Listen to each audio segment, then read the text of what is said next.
Hello and welcome to the Shiny Bees podcast, a podcast for those who like their knitting, comedy and yarn in equally large measures. I'm your host Jo Millmine and this is episode 149, Embracing Long-Term Whips for Mojo Return. I feel a need to laugh again with you, if that's alright. I need a drink, I need a friend, I need your help. I want to smile again. Hello, and welcome into episode 149 of the podcast. I'm Jo, I'm your host, and today is Wednesday, the 17th of June, 2020. How are you? I hope you're well. Since last time I spoke to you last week, and if you are a new listener today, welcome. I hope you'll enjoy hanging out with us. And if you are a returning listener, as always, thank you very much for coming back and hanging out with me again. I always appreciate having returning listeners back in the gang, back here. So how's it going? I'm recording a day late than planned today. I had a bit of a busy day yesterday, and unfortunately today there were people like mowing lawns and doing something with a mini digger in a back garden, etc. So I've closed the windows, but the software that I sometimes use to dampen noise outside it's making me sound a little bit tinny. So we'll just roll with it. Hopefully we can get through it without it becoming too distracting. But you know, these are the sounds of suburbia, people. And it's a little bit what we're used to these days, isn't it? After being stuck at home for, what is it? I think it's like week 13 or something for me. Week 13 on my own with 2 children. Yeah. Never thought I would have to do this amount of time on my own with kids ever, like without some kind of park I can go throw them on, or a grandparent I can go throw them at, or, you know, even just being able to go to the pub and have a drink, frankly. So I'm feeling quite proud of myself in some ways, like nobody's died. That's pretty good, right? You know, everyone's still alive. Everyone's reasonably happy. Things are getting done. People are functioning, more or less. Some days more, some days less, right? That's how it is. And I'm sure it's a very similar story for you, or it is from those of you that I've been speaking to, it is a little bit similar. So if you've been on your own with the kiddies for a while, well done you. If you've been tag teaming with your partner, husband, wife, whatever, against kiddies, top effort. And if you just like keeping yourself occupied and in the lockdown, or, you know, looking after other people and all that kind of stuff, high five to you, my friends. We are here. We are doing it. Some days we're killing it. Some days we're not killing it. It's all right. We'll get there in the end, right? So well done to all of you, basically. Well done to me for not killing anyone. I used to think that weekends were the longest days ever.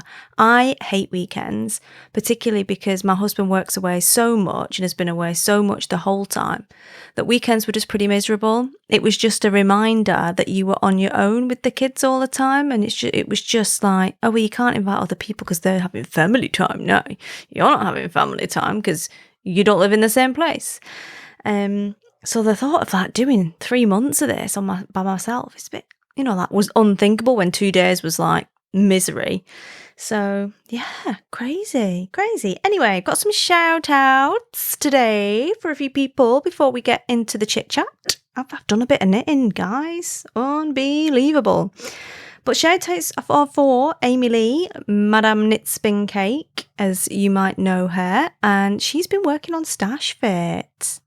And I mentioned her in the Stash Fit episode and in the Complete Destash episode as a person who, like, she's almost like a destash idol of mine. She's very kind of ruthless with her destashery, and she just like makes it happen. And I think like that is really cool. And she's embraced it again. I don't know how she, you know, like ended up with so much yarn again, because she's a very regular destasher. Because I keep an eye, like we're pretty good friends. So I keep an eye on the old destash. But yeah, she's been busy with the Stash Fit. Really enjoyed the process of assessing like what, you know, your tops and your flops, and thought that brought a different aspect to the destash process. If you haven't heard destash yet, go back to episode 148 sorry, not de-stash, stash fit, go back to episode 148 and you will be able to find everything about Stash Fit there if this isn't making any sense right now. Also, hellos to Helen Talbot, who is a new listener, sent me a message this week. Found the podcast in lockdown and I've basically been her office buddy. Poor sod. Office buddy while she's been working at home. Because obviously, like, if you're used to working in an office, and I definitely find this from working from home a lot in the last few years, is I need some hubbub. Like, I need some noise around me. I'm very much a people energy person. Like, I like to be around people. So I sort of wilt and die by myself. And obviously there isn't the option of going sitting in Starbucks or whatever, wherever now, because it's all shut, innit? You've got a social distance. But then you're on your own. So I've become like Helen's social distance work colleague, which is really cool. Like, I think that's awesome. If people are listening to the podcast and I'm now their work colleague, like, I feel like I'm work colleagues with all these different people. It's quite exciting. I'm the most irritating work colleague, I think, in the world, because I have to verbalise every thought that comes into my head. And depending on, whether you're that kind of person or not, it can be quite distracting. Anyway, also thank you to Amy Bimjax, who sent me a message, a suggestion for my podcasting brand name. The good news is I've got one. I've got a name for it. And I'll tell you it next week because I want it to be live by this time next week. And I don't want to spoil it yet. So I'm not going to tell you yet because I need to go build it. But I've got the name and I really like it. I'm really excited. So yeah, that's that. And if final kind of like last call at the bar, last orders at the bar, please. Last orders at the bar. Do you remember when that used to be a thing? Last orders. Anyway. Last orders at the bar for the Content Marketing 101 Content Calendar Creation online workshop that I'm doing with Farnham Maltings. It's taking place next week, 23rd. And if you want to go and sign up for it, then you need to crack on and get in there and we can work on that together. All of the details are on the page and I'll put a link through to that from the show notes, but it's shinybees.com/content plan basically, and that will take you to the right place, but you'll find the link in the show notes. So yeah, on to the chit chat of the knitting then this week, or the crafting. So get yourself a brew, get your knitting, and we shall get into the next section.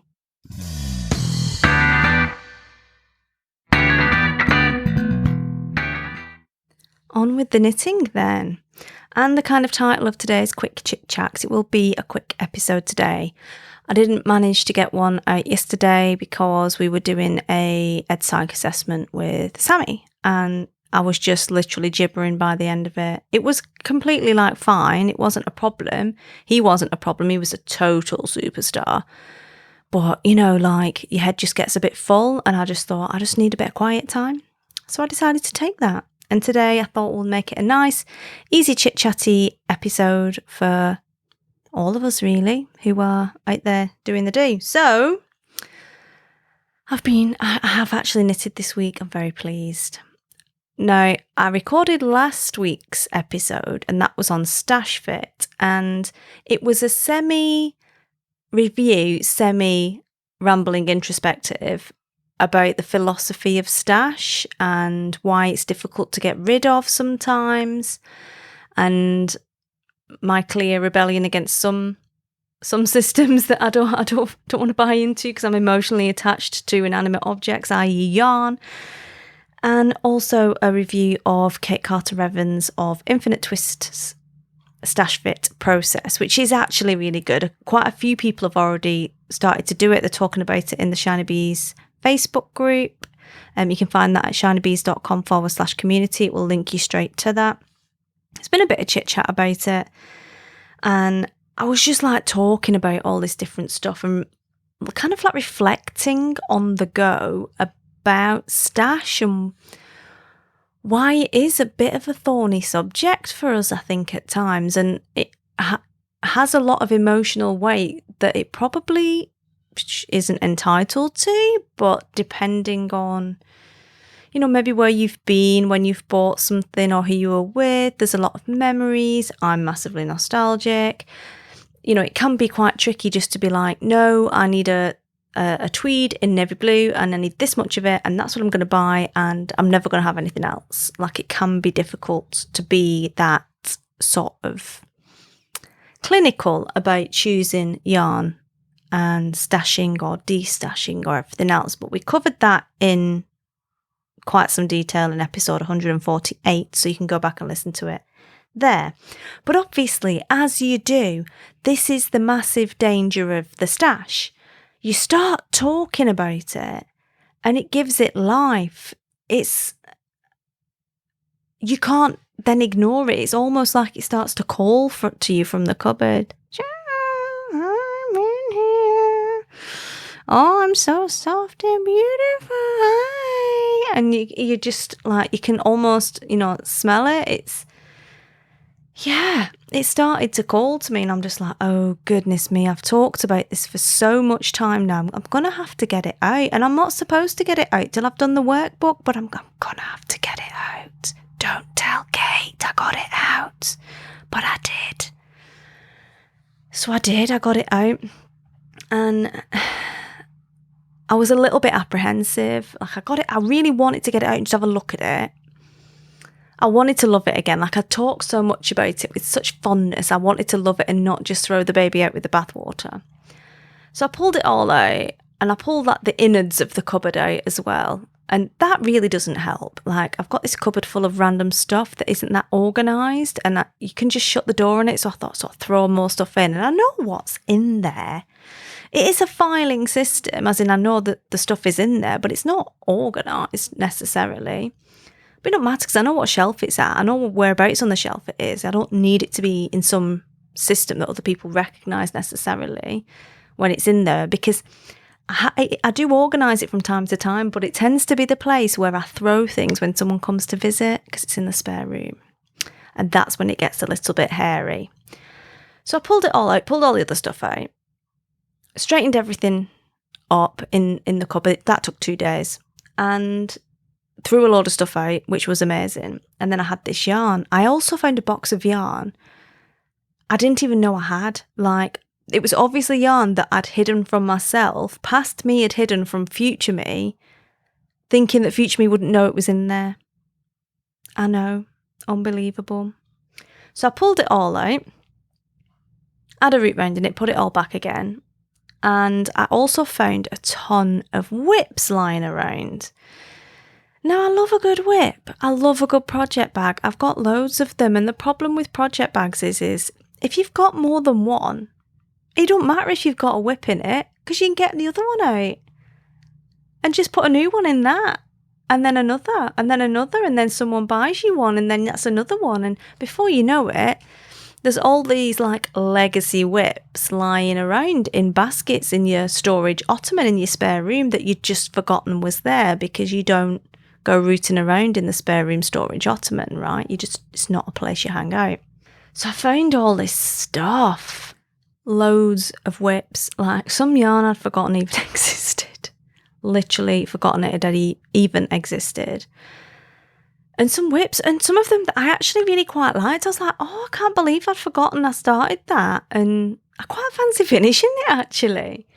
And I think the thing with a whip is, if it's a whip that's been there for a while, it's not like a new cast on. It can feel like one because it's a bit new and exciting, but it isn't necessarily a new cast on, so you don't necessarily feel guilty about knitting on that instead of the thing you're supposed to be finishing. So I had a rummage around in there, and I'm such an 80%er at times. Like, there's nearly finished cardigans, there's nearly finished shawls, there's nearly finished hats. There are some actually finished button-blocked shawls. And I found a Snorheed hat, which is a pattern by Kate Davies for a 4-ply bobble hat, basically. It's a colourwork bobble hat with little snowflakes on it and then a really pretty crown. And I started knitting on this. The last time I remember vigorously working on this, and I said vigorously, I'd only knitted about 2 inches of it, was when I lived in Elgin, right, in Scotland. And if you've been listening for a while, because this podcast has been going for nearly 8 years now, it's only a month off 8 years. If you've been listening for a while, or even if you only started listening a few weeks ago, like Helen, but you've gone through the Elgin chapter, you'll know that was like 2015 when we moved out of there. I mean, I've lived in the house I live in now for 3.5 years, and I was in the one before that for a year, and we moved there from Elgin, so we're talking 4.5 years ago. So it was 2015 when we moved. And that's the last time I can remember working on it. And I didn't put it down out of any reason. It was just, it had obviously got put somewhere, maybe during the move, and then rapidly forgotten about. And it was just like perfect. I'd use my little sticky note to say where I was up to in the pattern, and I'd knitted one pattern repeat past the stitch holder so that it wouldn't fall off. You know, the stitch marker, not the stitch holder. And it's a little microphone stitch marker that Jem made me from Little Grey Girl. I was like, oh, my little microphone one is so cool. And just picked it up and started knitting on it. And I was like, oh, I could totally get this finished. Like, I feel really motivated now to finish this because I'd forgotten all about it. It's like the prodigal whip had returned. And I could start working on it again. So that's what I did. And it was really enjoyable, actually. I was quite excited about the whole thing. And I think there's something that feels deeply satisfying about it being such an old whip as well. Now, it isn't the oldest whip in that basket by a country mile. There's definitely stuff in there from at least 2013 and earlier. There's one a hat that I never sewed up that I knitted for my friend's baby, her first baby. She's got 4 kids now. Like, that's how old it is, you know, like proper, not 7, 8, 9 years old and not finished, which is crazy. It is crazy, but deeply satisfying to get that out again and think, oh, I like it. So I knitted, or am knitting, this project in Nurturing Fibres. It is the Basutu Blanket self-stripe colourway with the pony grey contrast colour. And the pony grey contrast colour is acting as the main colour in this hat. And then I'm using the self-stripe to do the snowflakes, which is something I've never done before. But I thought I'll give it a crack. I'll try it and see what it looks like. Now, there isn't a great deal of contrast because the pony grey is in the self-stripe. So although it isn't all of the self-stripes, there are parts of it where the pattern sort of disappears a little bit because it's pony grey and pony grey. But it looks really cool because you can't, you know, it is definitely a pattern. You can tell it is a pattern, but you can't tell necessarily that it is snowflakes. And the colours work together really nicely because that's the way they were designed. And I'm interested to see how it progresses as I get further up to the crown. And obviously the decreases mean that the stripes will get bigger. So yeah, it's quite cool. It's quite cool. And then I started to think about, well, what else could I do this pattern with? 'Cause it's a 4-ply pattern and it doesn't use that much yarn. So it's, you know, a nice way to use up leftovers or, you know, mini skeins or little sets or whatever as well. But you know what I'm like, I do love a self-stripe. So to be able to do it with the self-stripe is pretty cool. And it's in the Super Twist sock, which is 100% high twist merino, which I know is a lovely, lovely South African merino base, and it lasts quite nicely. It's got nice stitch definition.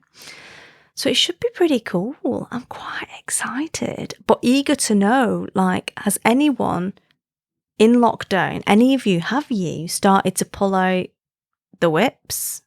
I mean, not just the stash. Everyone gets out the stash for fun on a rainy day. What about the whips? Like, are you pulling the whips out? Are you finding any surprising whips? Are you, like, getting back into the dirty whip basket and getting some of them off those needles? Like, I want to know. So definitely hit me up. I'm at Shiny Bees on all the socials, info@shinybees.com on the email, or hop into the Facey group and have a chat in there if you do Facebook. Not the Ravelry group. There has been some chat in the Ravelry group. When I went in, I was like, is anyone still in here? But I was on Ravelry today and they've changed the interface completely and I'm not sure it's for the better. I know you're not allowed to say unkind things about Ravelry, and it's not unkind. Like, they've tried to make it look different and it definitely looks different. But the contrast between the different elements now isn't as clear to me, and I don't have any problems with kind of accessibility or anything, but I wonder whether it's more accessible now because of the colour changes or less, really. I don't know. There's an awful lot of white space on it and not high contrast for the other elements. So I'm the jury's out on that one. But again, let me know what you think about the new Ravelry interface. Like, the underlying bones seem to be the same, but the makeup is not the same color. Basically, there's complete different change from the greens that you're used to expecting. But it's all good. Change is as good as a holiday and all that. And they're clearly trying to improve the platform and update it and make it a bit more user friendly. So pretty cool. Also in the stash rummage, I found some beads. I love a bit of beaded knitting, as you know. And I found some beads again that I've forgotten I'd even ordered, along with some yarn I was gifted by the lovely Victoria at Eden Cottage Yarns. And it's a... What blend is it? Hold on, let me have a quick look. Okay, stretching. It's a 50% baby yak, 50% mulberry silk yarn. Beadle 4-ply. Really pretty. And I found that, forgot I even had that little stash baby. So I've pulled it out, and I've pulled out some beads as well to maybe think about doing a beaded shawl. If I finish the Snorheed, I think I can treat myself with a new sneaky little cast on. I'm getting there, aren't I? I'm getting there. Anyway, we'll see. Just get them out for a little bit, put them on the desk, bit of desk yarn. I used to do desk yarn. I used to get a skein out every week and leave it on my desk just to admire it. We'll have a think, because obviously I'm going to be pretty busy making websites and all that kind of good stuff over the next week or so. Yeah, can't believe it. Trying to squeeze that in with everything else we've got to do. But there you go. Anyway, I'm going to keep this episode super, super short this week. Very quick catch up and a whip inquiry. I feel like the Mojo's coming back. Getting the old whips out has definitely reignited the, but shall we? And hopefully you'll have some finished objects before too long. So that's all we've got time for. Really short chat, but I'll be back again next week, episode 150. Can you believe it? I know. Exciting. No idea what I'm going to do for it yet, but I'm hoping inspiration will strike between now and then. But in the meantime, please have a lovely, lovely week. Happy crafting, and I will speak to you again soon. Cheers.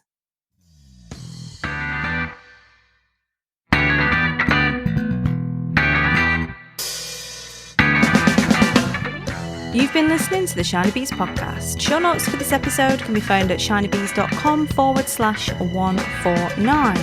And if you've enjoyed the show, please consider leaving a review on your podcatcher of choice, iTunes, Stitcher, or anywhere else you find podcasts. Thanks. If that's alright.